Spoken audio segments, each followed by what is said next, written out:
All right. So thanks so much for joining me this evening. My name is Amanda Horowitz. I'm one of the academic advisors in the Pre-Med and Health Science Center, and this is our Pre-Write and Prepare workshop.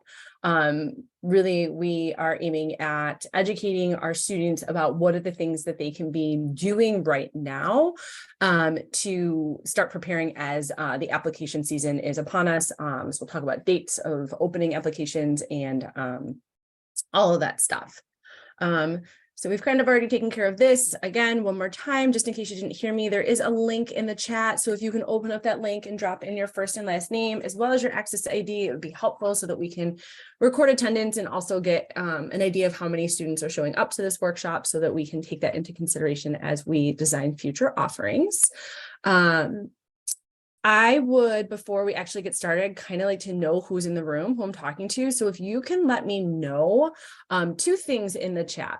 One, what is your professional goal? So are you a pre-med? Are you a pre-dental? Are you a pre-PA student? And two, when do you plan on applying? If you plan on applying this summer, you can say this summer. If you plan on applying next year, you can say next year. But I want to get a sense of who's here so that I can make sure that I am tailoring what I'm saying to where our attendees are at. So are you pre-med, pre-dental, pre-PA, and when are you applying? If you can drop that in the chat, either privately or just to everyone, I would appreciate it. It'll help me out.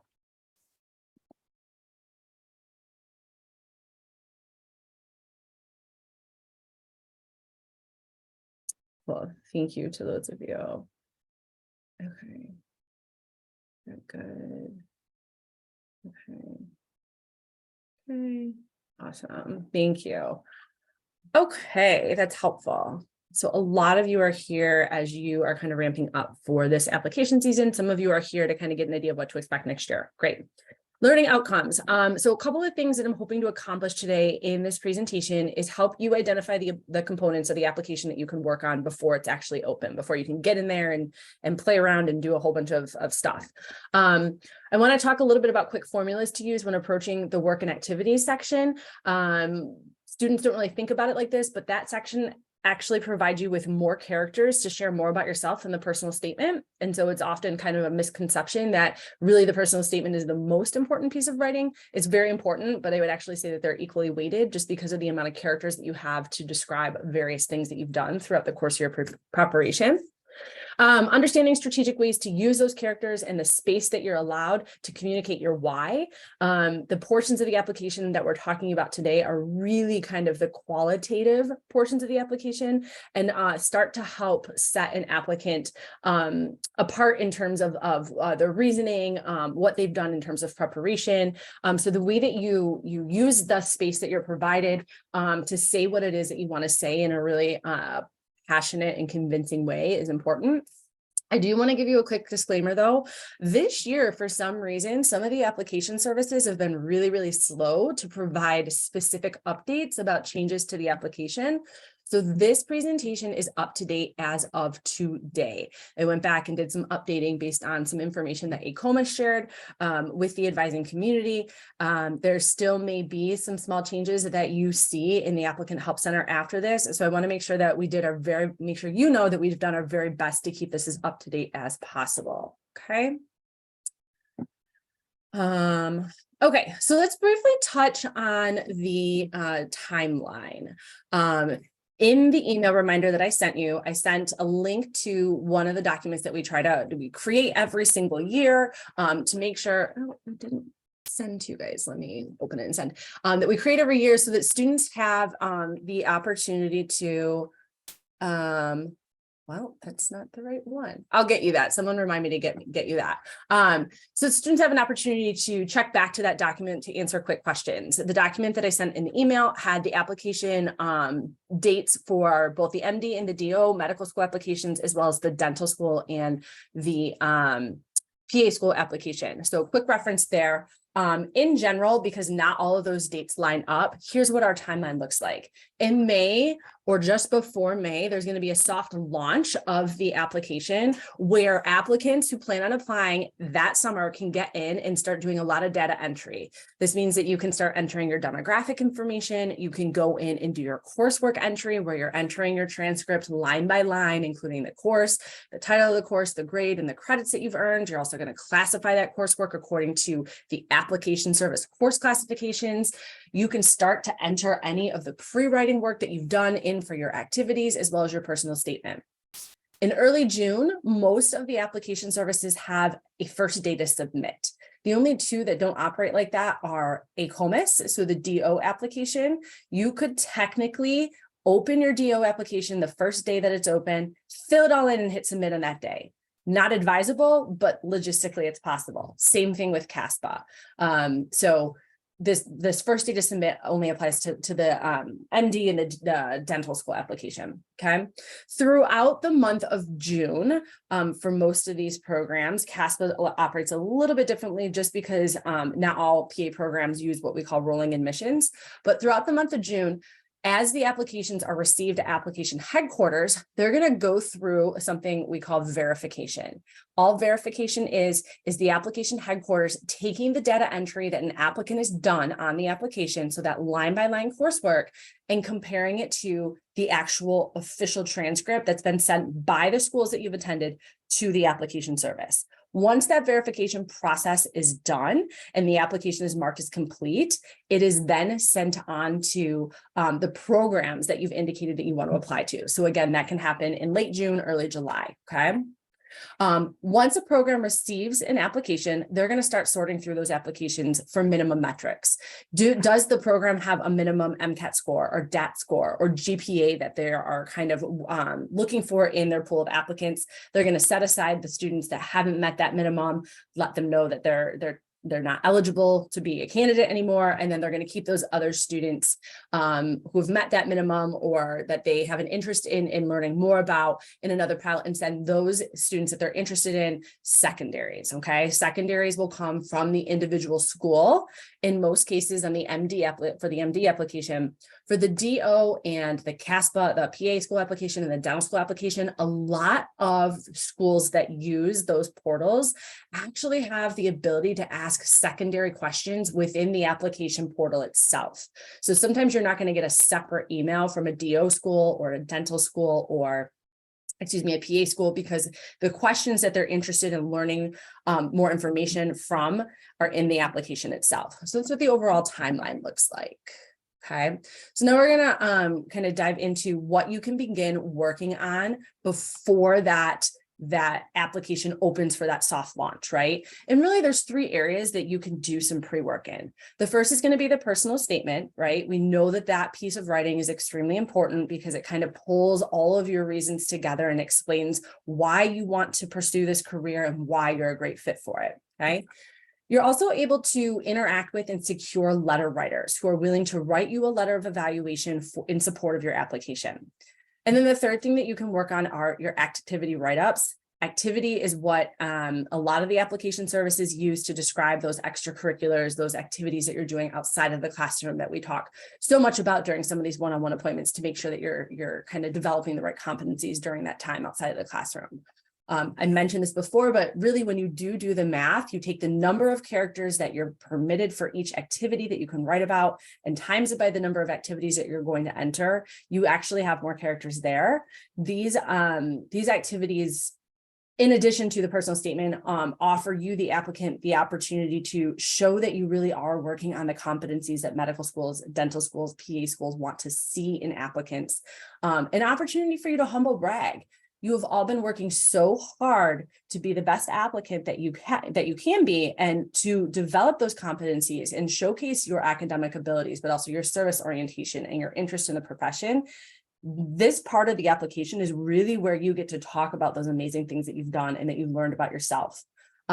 There's also an opportunity to strategize a little bit here, and I'll touch on that a little bit later. You definitely want to make sure that there's no duplication of information in the areas that you do have the ability to write about yourself in the application. Am I talking too fast? Are you guys good? I can't see any of you, so I don't know if any of you are telling me slow down. Nope. Oh, I got a thumbs up, so that works. Okay, thank you. Oh gosh, you guys, hold on, I gotta exit and I go back because I just went forward. Okay, so we've talked a little bit about what you can work on. I want you to think about it for a second. What really is the goal of including that qualitative information in the primary application? Why would that be important? Why don't schools just evaluate the metrics, the GPA and the DAT, or the GRE score or the MCAT? Why do they want to see this qualitative information? Any thoughts on that? Drop it in the chat, or you can unmute yourself.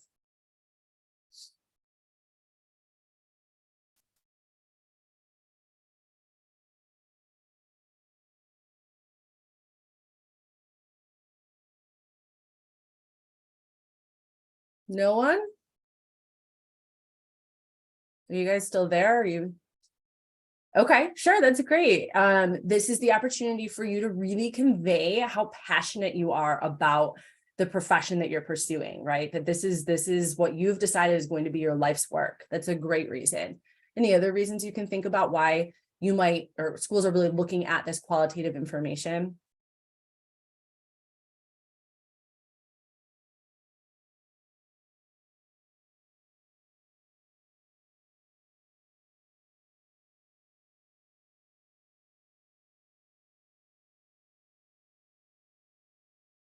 Developing the competencies, absolutely.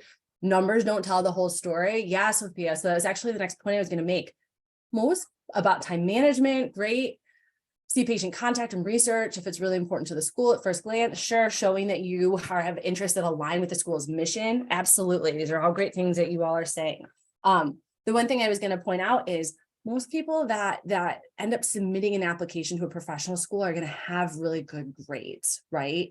Everyone that applies to medical school knows initially that those grades and that MCAT score is a point is important, right? These competencies, or excuse me, these experiences in these, the personal statement allow you to kind of highlight what else it is about you as the applicant that you have done to really prepare yourself for the next 4 years, the rigor of medical school or dental school, or 2 years in PA school, right? So this part is important. This is the part that they really take into account when they talk about that holistic application review. All right, so let's dive into what are the things that, again, you can be working on a little bit more. So the first thing I mentioned was the personal statement, right? Personal statement is an important piece of writing. Like I said, we as an office have a philosophy of really trying to work with our students to have a really solid rough draft by the end of April. So we're about halfway through April. So if you haven't started this process yet, would strongly encourage you to sit down or carve out some time in your weekly schedule to begin that brainstorming phase. If you're through the brainstorming phase and you are beginning to write, right, continue to dedicate time to doing it. It takes much longer than you think to write this personal statement. We find in working with students that most take somewhere between 6 and 8 weeks to actually get to a version that they're happy with, that they feel good about, that they don't want to rewrite. So the personal statement is something that takes a lot of time, a lot of resources that you may want to look into before you dive into the writing process. If you missed our personal statement workshop, we offered 2 of them, one in person, one on Zoom. We do actually have it available to students on our YouTube channel, which is brand new. We've just worked on kind of building up a library. So I'm dropping 3 links in the chat here. The first 2 are resources that we actually reference during our personal statement workshop. The first one is a great website. The University of California, Santa Barbara actually has a lot of resources that we tap into. We work smarter, not harder, right? To use in the pre-writing phases, lots of prompts that get you thinking about some of the things that you may want to include in the personal statement. The second link is the link to our Writing Center. Our Writing Center is always helping students with structure and format of personal statements. It does shut down in between the end of the winter semester and the start of the spring summer semester. So if using the Writing Center is something that you're interested in doing, I would encourage you to, get your rough draft to the point where you feel comfortable taking it into a specialist and can sit with them and talk a little bit. The last link is the link to our YouTube channel so that you can go and watch that personal statement workshop. It's a good one. I would strongly recommend that you take a little bit of time to go through that content if you are planning on applying this cycle, but haven't really made any strides in getting towards a place where you feel good about the personal statement. The next thing I am going to talk about are letters of evaluation. So letters of evaluation really are important because it's someone other than you yourself saying, yes, I think this person is ready. I think this person will eventually make a great doctor, dentist, PA, whatever it is. And it's that person attesting to the characteristics that you have that make you ready and that make you a good fit for the profession. So you really want to make sure that you know, or the people that you are asking, the writers that you are asking, know you well enough beyond, oh, they want to apply to medical school. Oh, they want to apply to dental school or PA school, or whatever it is. You want them to be able to describe very specific details about interactions that you've had together, whether it be in an academic setting or a supervisory role, or maybe in a research lab, so that they can comment on and use evidence to support the things that they are saying about you, right? You want to make sure that the person that you ask really does support your goal of, you know, whatever professional school that it is that you are pursuing. One of the resources that we share with students a lot, who in turn will then share this resource with their letter writers, is the AAMC Tips for Letter Writers. It is a resource, and I just dropped it in the chat for you. So if you want to open it up and bookmark it, you can come back to it if you haven't connected with letter writers yet, or if you have, you can always send it on as a good reminder. It is a resource that was developed by the AAMC. So the AAMC is the organization that kind of oversees the MD medical school application process. But what it talks about and the tips that it goes through are applicable to any professional school application. So if you are planning on connecting with some letter writers within the next couple of days, weeks, I would strongly encourage you to bookmark that link and send it as a link in an email after you've made initial contact. We'll talk a little bit more about some tips in terms of asking letter writers in just a second.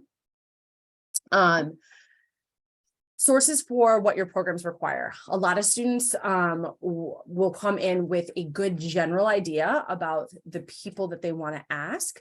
And that list comes from a list of titles and not so much you know, what the programs that they're interested in applying to are looking for. There are going to be some similarities in what each medical school that you're planning on applying to, or each dental school that you're planning on applying to are looking for, but it's still advisable for you to check those individual program websites.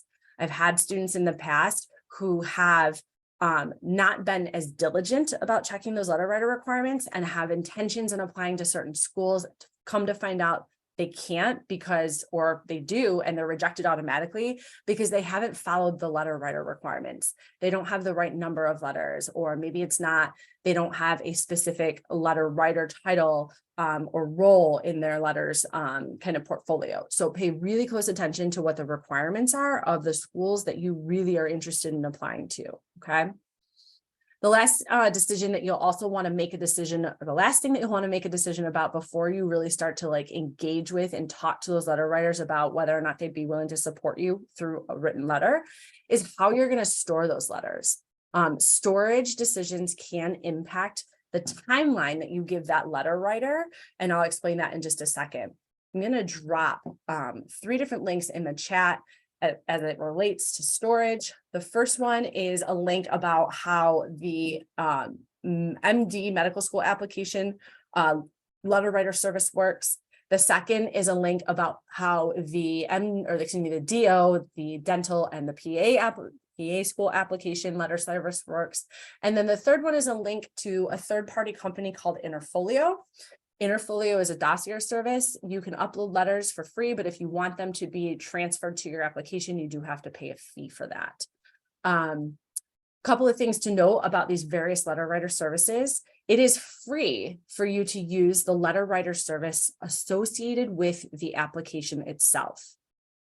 The caveat to that is your letter writers cannot upload their letters until the application is open, because you as the applicant cannot access the application until it's open, and you need to go in and enter your evaluator or your letter writer's name and contact information so that the application can generate an email with instructions for that letter writer. So if you are one of those people that made contact with a letter writer in March and you've decided that you're going to use the AAMC letter writer service, you're going to have to continue to check in and let that letter writer know that the application opens in early May, and that as soon as it's open, you'll let them know that you've entered them as an evaluator and they should be checking their spam or their clutter email to look for an email from the WMC with directions on how to upload that letter. Same thing applies with the DO, dental, and PA school application.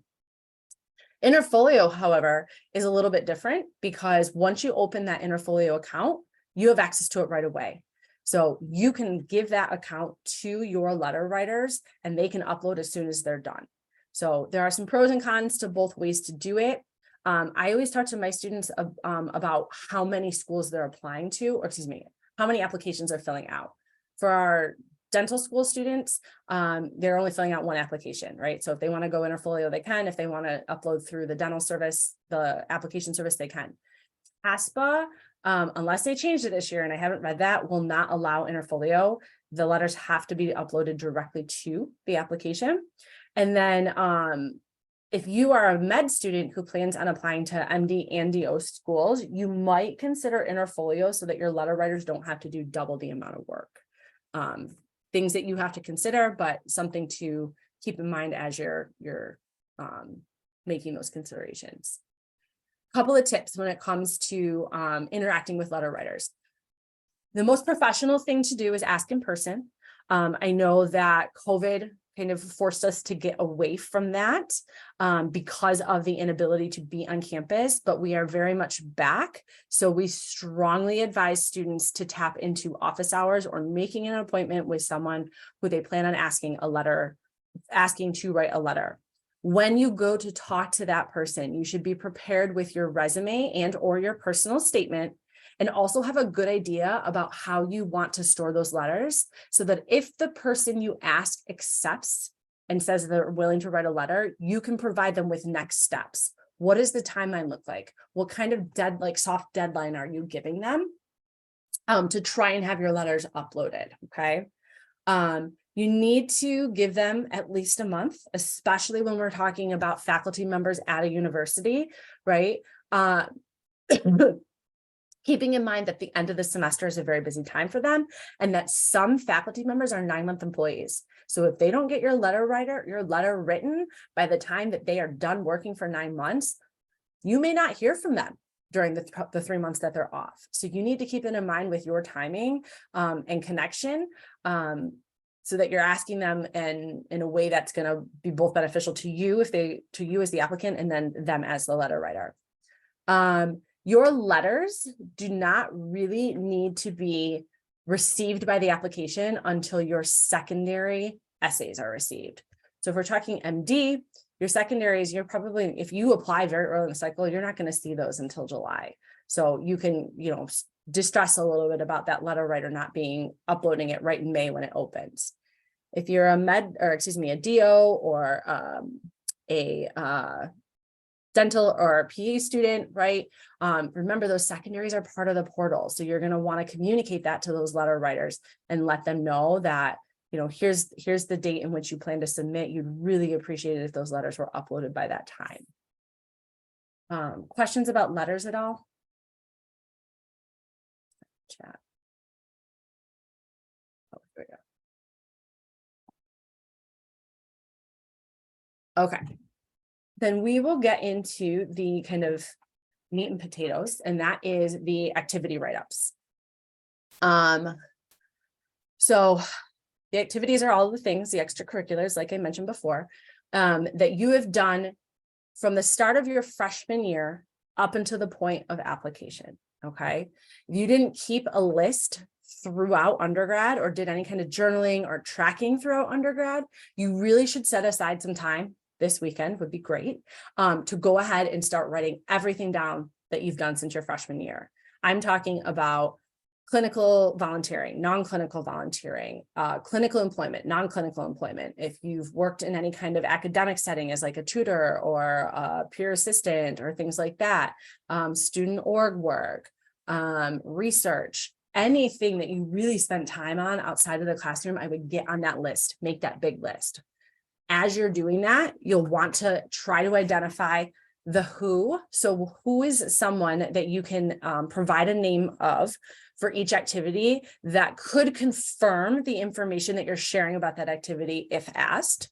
The what, like, how would you describe this? Would it be a leadership experience? Would it be a volunteer / medical clinical experience? Would it be paid employment / medical clinical? So what are you going to categorize it as? And we'll talk about those categories in just a few minutes. Where was it? You'll need an address so that you can at least talk about like city location so that people reading it can get a sense of where, if you were urban or rural or suburban or where you were. And then when. You're going to want date ranges. So when you started, when you stopped, or if it's a continuing experience, that's fine too. And a total number of hours during each date range that you engaged in that experience. So you do have to go back and look and see, like, about approximately how many hours a week was I working, or how many hours a week was I attending these student org meetings, so on and so forth. If it's not 100% exact, that's okay. But it shouldn't be extremely inflated. It should, the number of hours that you indicate that you've engaged in this experience should match kind of the description that you're sharing of the experience itself. Once you have that big list, depending on how long that big list is, you're going to have to start parsing it down and narrowing it down, making some choices, right? Are there any experiences on that list that you could or should combine, right? A great one to combine is multiple doctors that you've shadowed into one experience, one entry, all about shadowing. Another great one to combine is sometimes students will do a lot of like one-off volunteering experiences at like Gleaners and then like something else. You might combine those in one just like general community service entry, right? So taking a look at that big list, deciding what and where you can combine things so that you're getting that list to be a little bit smaller. It's important to remember that everything can count. It's a question of why you might want to include whatever it is that's on your list, what you want to say about it, and what you want people to know about you as a result of reading about it. Okay. So a lot of students will come in and say, oh, well, does this count? Does my work at Starbucks count? Everything counts. You can talk about everything on your application. So don't leave something off that big list just because it's not associated with your goal of becoming a doctor or a dentist or a PA. So how do you write these up? The formula that we talk to students about a lot is one sentence to describe the organization or the group that you've been working with. And then depending on what the work is, the experiences that you've had, 1 to 2 sentences describing what it was that you did. Experiences that are kind of common knowledge, such as a medical assistant who, takes vitals, does some recording prior to the physician coming in. You don't have to explain that in detail because we know what a medical assistant is. But if you tell me that you are a certain type of research assistant that isn't commonly known about, you might want to take 2 sentences to describe whatever that is, right? So think about that as a strategy. How much explaining do you have to do? Is what you did pretty common knowledge across the country, or is it kind of unique and specialized to either the Michigan or the Detroit area or whatever? Okay. And then the last 1 to 2 sentences in the description you want to use to give context about the experience or details about why it matters, right? Why it matters might be because it helped you learn about your ability to make improvements in a workflow or yourself.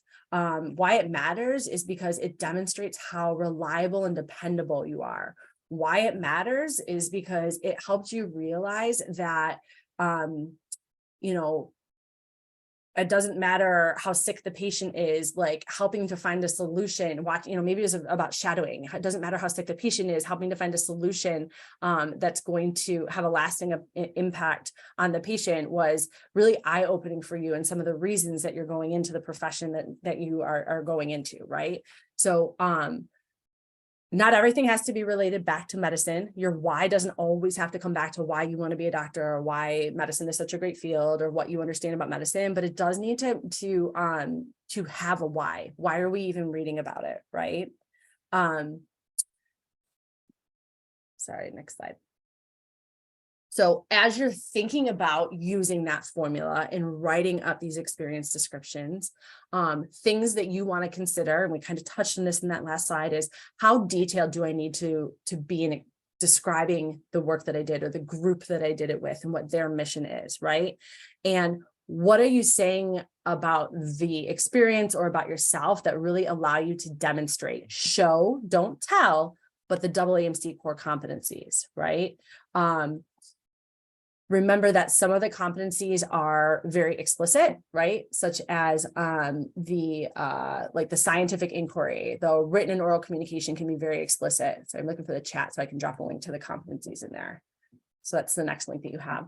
Other are a little bit more implicit where you might have to point it out, like capacity for improvement or ethical decision-making. So think about those things as you're kind of formulating the elements of each experience that you really want to highlight. As I mentioned before, each of the application services has a set of categorizations that they will require you to choose from when kind of categorizing or labeling your experiences. We've got most of those categories listed here, but I'm also going to drop links to each of them in the chat.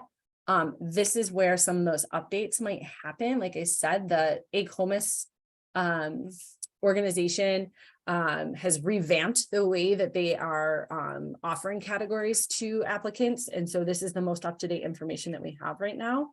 There are far more available to those of you that are applying on the AMCAS application, so the MD application. I sent you a link to the category sheet in the email that I sent out as a reminder.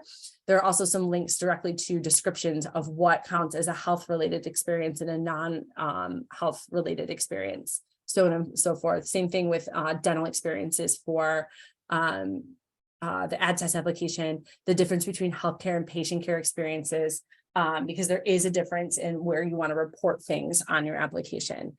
There is some strategy that comes into labeling these because sometimes we'll have experiences that can be labeled in more than one way. We'll look at some examples of that in just a second. Let's see if this works. Here's that list one more time. If I drop this in the chat, can you guys open this most recent link? It's a link to application work and activities categories.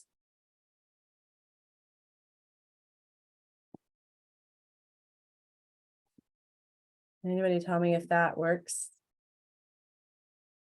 Thank you. Cool.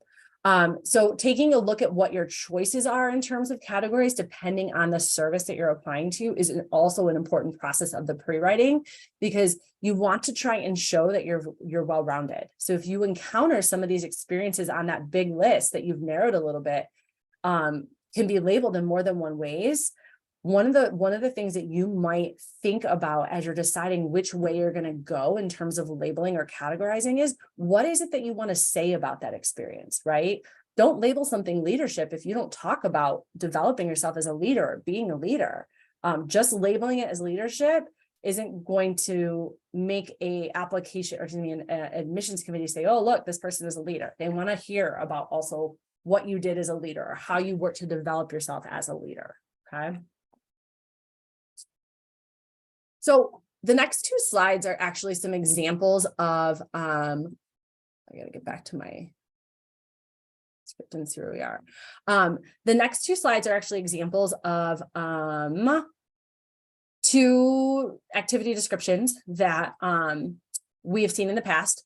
So I didn't give you a chance to read it. Go ahead and read it. And then there's a poll that you should be able to see to let me know how you would categorize this scenario. This is the MD application, so the AMCAS application, and a former student wrote this and included it on their application. What do you think is the best way to categorize this? Let me know if you can't see that poll.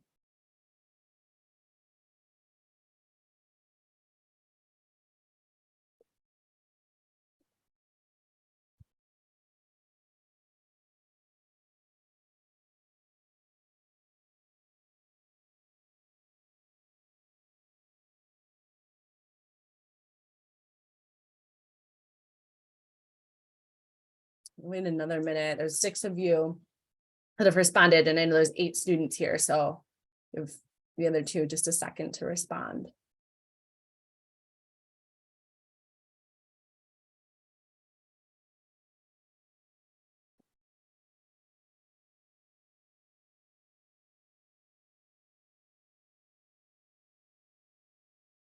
All right, so out of the 7 of you that responded, 5 of you have labeled it as leadership, 1 of you have labeled it as community service, non-medical clinical, and another is labeled as extracurriculars. Can I have somebody unmute and kind of explain their thought process and whatever it is that they chose as their response?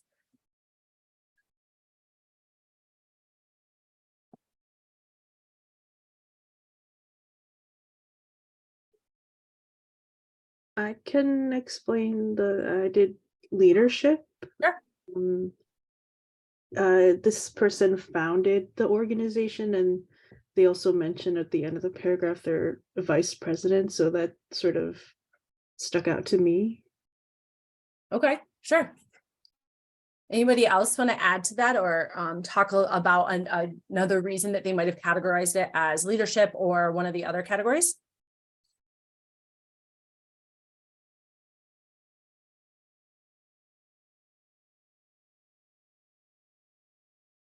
I'm scaring people. People are leaving. So yeah, certainly some words that stick out that are directly related to what leadership is. Here's the really frustrating piece. There's no right answer here, right? I think that it certainly could go the way of leadership. If I were voting in this, I probably would have picked community service, non-medical clinical. I actually don't know how this student labeled it, and we strategically picked ones that, you know, we could be labeled in multiple ways so that we could have a conversation about it. That's the thing though, there's no right or wrong way necessarily to do this. I would say if this person wanted to talk about leadership, there might be another way to rephrase it to emphasize even more what they did to be a leader. Like they talk about our supplies were donated, like how did they set up supply collection or things like that. But again, the way that it's written right now made a lot of you think it was leadership, and that's not a bad thing. Let's look at another one. So here is the next one, and I'll give you a minute before I share the poll so that you can read it.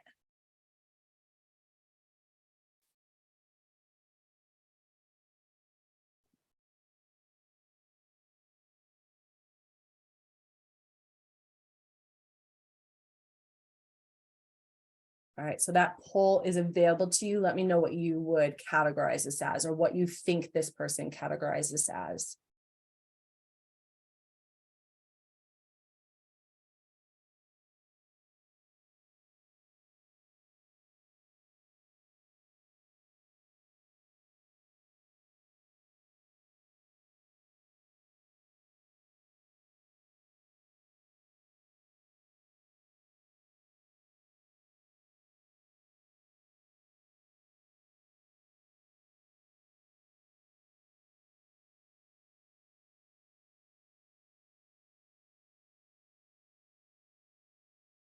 Anybody else want to respond?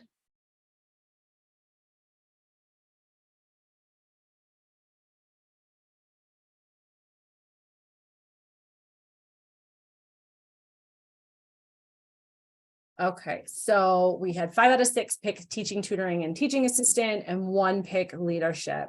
Yeah, I think the results kind of indicate that most of us thought it would be labeled as teaching, tutoring.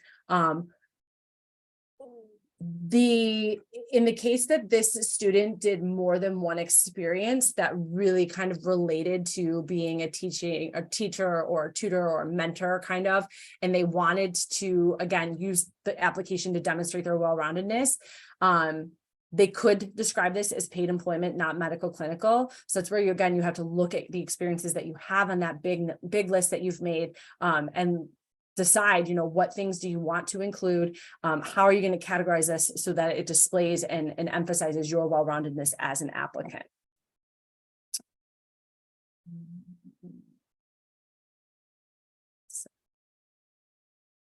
Okay, a couple more tips here. So Using your space wisely. This is a strategy that we end up talking to a lot of our students about during the application work sessions that we hold. And this is chunks of time throughout the first couple of weeks of the application season where students can come in during kind of like an open advising session and work on their applications and ask us quick questions throughout the time that we're doing it. The experience descriptions are limited in characters, right? And the AMCAS application, you have 700 characters for every one of the 15 experiences that you are able to create as an entry. 3 of those you get to mark as most meaningful, and you get, when you do that, you get an additional 1325. The other 3 applications only give you 600 characters. And I think I already mentioned this, but I'm going to say it again. That character count includes spaces and punctuation. So it's not a lot, right? So things that you want to consider are, and I mentioned this before, but using the experience name up here, and it's what you get to title the experience, to determine acronyms that can shorten a word that you might use or phrase of words that you might use in the actual experience description, right? If you are, I'm trying to think of like a student or Pre-Professional Medical Society, right, is the full name of a student org on campus. You might write Vice President of Pre-Professional Medical Society, parentheses, PPMS, close parentheses, right? And then throughout your entire experience description, only refer to the organization as PPMS. Saves a lot of characters, uses your space wisely. Same thing with, like, I talked about the medical assistant example though, right? So if you write, Dr. Abaraji's office, experience type, medical assistant, organization name, Dr. Abaraji's pediatric clinic, right? We know what a medical assistant is. So you don't have to spend the first 400 characters describing your individual duties. I bring a patient back, I take their vitals, I record their temperature and their weight and their blood pressure and, all those things. Those are things that we know because you've told us you're working as a medical assistant.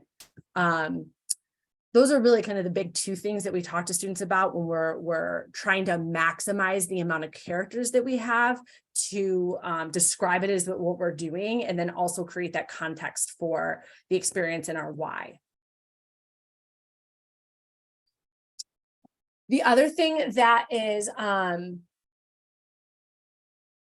second, you guys, I think a slide's missing.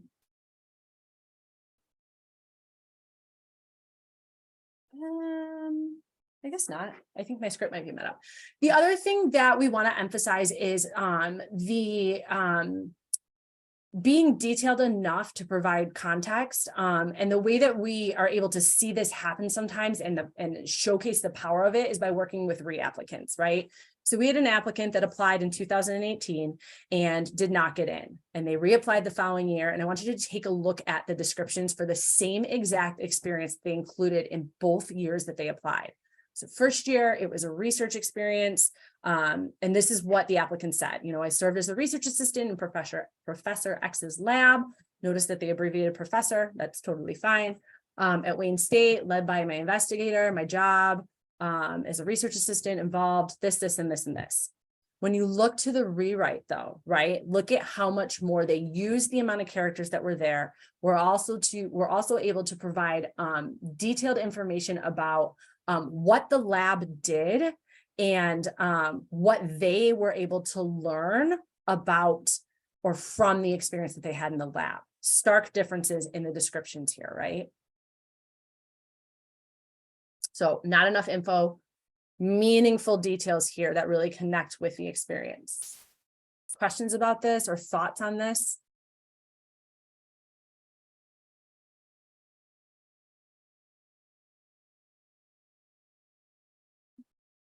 Okay. Just another example here about, again, reapplicant here, someone who applied in 2018 and again in 2019. And as you're reading these descriptions, I want you to kind of think about what's the focus of the writing and the experience and how does it change from one application year to the other? So I'll give you a minute.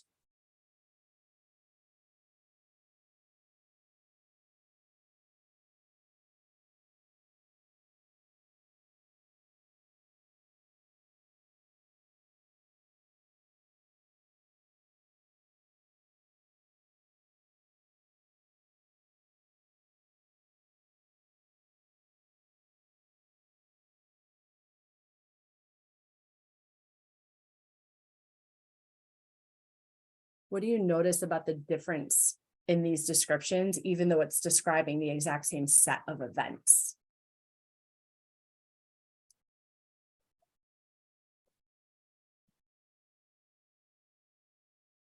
Feel free to use the chat or unmute yourself.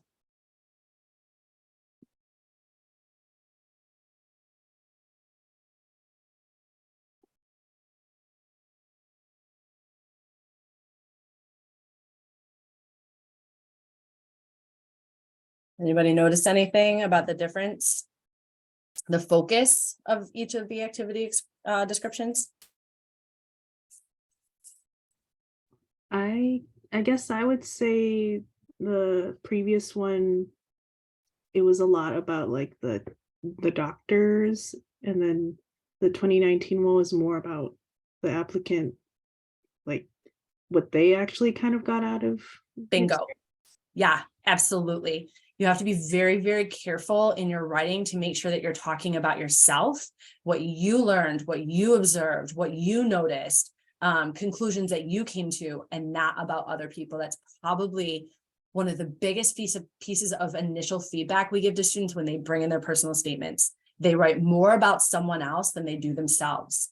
So the rewrite included a refocus on the experience and talked about what the applicant really, really got out of it as a result of shadowing the doctor, right? Good job picking that up. So a couple of FAQs that we get as we kind of go through this process in the advising office. The first is, how many hours do I have to have for it to count? And it's an answer that most students don't like because it's not exact, and it's because there isn't a certain number of hours that you have to have. What I will say is, a student who lists an experience and includes that it was 5 hours long and then marks it as a most meaningful experience, it doesn't have a lot of meaningful things to say about it, that's a red flag, right? You don't want to say something's meaningful and then not, and have all those characters to talk about something and not really have it say something about you, right? So keep that in mind as you're making some decisions about where you're going to use those meaningful characters. Should I only include health or medically related things? I've already touched on this once, but the answer is no. Everything has a place on that application if you feel like you want to share something about yourself in that experience. How do I prove that I did something? So none of the applications are going to ask you to upload any proof. So you don't have to bring in timesheets or a record of any sort. You know, one of the reasons you provide that contact information is so it's there if a school wants to reach out to the contact of the experience that you've recorded. Another thing that a lot of that will happen is students are asking people to write letters from these experiences that they've had. So a lot of times those letters will confirm what you're saying about the experience when they're writing them. How do I choose my most meaningful activities? Is something that you really kind of need to look inward and decide. There's not a specific set of things that medical schools are done. Well, medical schools are looking for. They don't want to see one research, one shadowing, and one clinical thing, or one leadership and one clinical thing and one paid employment, right? It really should come down to like, what did you get a lot out of? Sometimes our students will pick meaningful experiences they've had an extended period of time at because they've got so much to say about it. Sometimes the students will really connect with a certain group or organization and feel like they have done a lot of life-changing things or really great work. And so they want to talk about that. Make sure you have something meaningful to say about those most meaningful experiences. How do I count future hours? What if I just started something and want to include it? So only the MD application will allow you to include future projected hours. I will say this, if you include future projected hours, they are not heavily weighted in the decision process because they haven't happened yet. So our advice to students is do all of the things that you want to do, but before you apply so that you have something to talk about, right? A lot of students will be like, I'm going to apply this year, but I'm getting an MA job in the summer after I graduate. Also, after I submit my application. You don't want to put that on your application because what if something happens and you don't end up starting that job? You don't want to have to explain to a medical school or dental school or PA school what happened and why you didn't start that job, right? If you do something great after your application has been submitted, there could be opportunities for you to bring that up and talk about that at a later time in the process. Do I have to state how each activity connects to healthcare or competency? You don't. You don't have to. Sometimes it naturally happens as kind of like a culminating or a sentence to end a description, but it's not a requirement. And then, can I put something in my personal statement and use it as an activity? Yes, but the way that you talk about an experience in the experience section, if you're going to reference it in your personal statement, I would suggest you talk about different aspects of that experience, right? Again, you have a limited amount of characters to convince your professional school that you are worthy of an interview. So don't say the same things in multiple places. Use every opportunity you have to sell yourself. Some final tips. Work on figuring out your so what, right? So why you? So why medicine?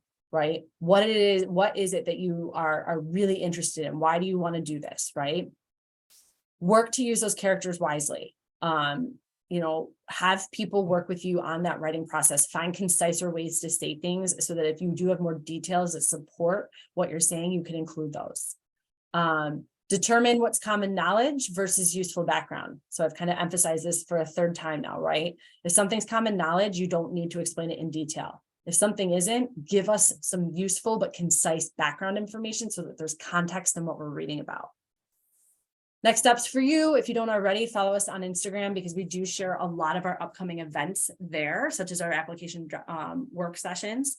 And then the next set of workshops that we have are really going to dive into specifics of the application. So we have a separate one for the medical school applications, the dental school application, and the PA school application. We'll go into what the sections of the applications are, what kind of information you should have as you sit down when that application opens so that you can begin working on it. And then after that, we will host, like I said, those in-person drop-in application sessions where students can come into the UAC and work in a space and sign up for like little quick 5-minute like question and answer sessions with us, and we kind of rotate around. So that is our presentation today. I'm going to stop sharing my screen and also stop recording. If anybody has any questions, I would be happy